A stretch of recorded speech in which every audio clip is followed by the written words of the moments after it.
What does it mean to boast in the cross?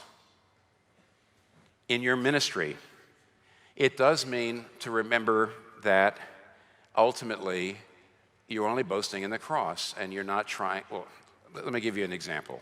A lot of people, by the way, say to me, gee, I'd love to preach like you.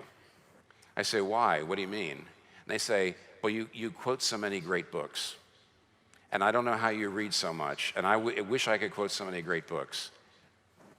Look, I've got a good memory, and I want you to know that's no virtue at all. I didn't cultivate it. It's something you're born with or you're not. It's not a fruit of the Spirit. Okay, I got a good memory. That's great. I sound smart. Okay, if anything, I have to watch about that. I have to make sure I don't believe what people say about me, the good things, too much. But here's what you have to be careful. That's not boasting in the cross. That's boasting in your how much you've read. That's boasting in your endnotes and footnotes. That's boasting, look how much I know. Now, look, Billy Graham. I heard an old Dick Lucas sermon. Dick Lucas was a minister at St. Helens Bishopsgate some years ago, for many years actually. And I listened to a sermon in which he told this story at the end of it. He said that in 1955, Billy Graham came to Cambridge to do the university mission. He was preaching every night at Great St. Mary's in Cambridge. And he got a lot of criticism in the press before he got there, in the London press, saying, what in the world is this backwoods American fundamentalist doing, coming and talking to our best and brightest? Well, that intimidated Billy Graham to some degree.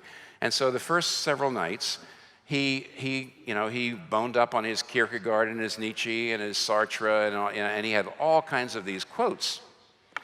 And he was trying real hard to not look stupid. And according to this, I'm getting this from his biography as well as what Dick said in that sermon, he didn't do very well the first 4 nights. And the last night, he decided he was just going to preach about the blood. Just going to preach about the blood. Forget about everything else. He was going to boast in the cross. This is what Dick said. This is what I got off the tape.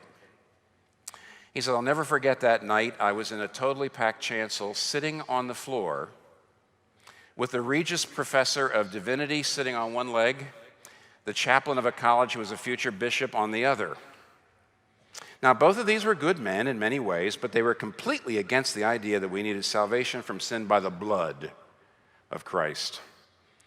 And that night, dear Billy got up and started Genesis and went right through the whole Bible and talked about every single blood sacrifice you can imagine.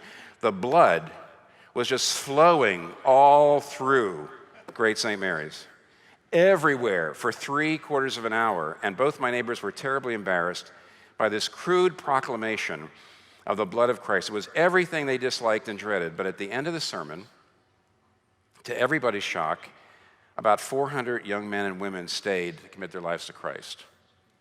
By the way, at that time, with a student body of about 10,000 people, 400.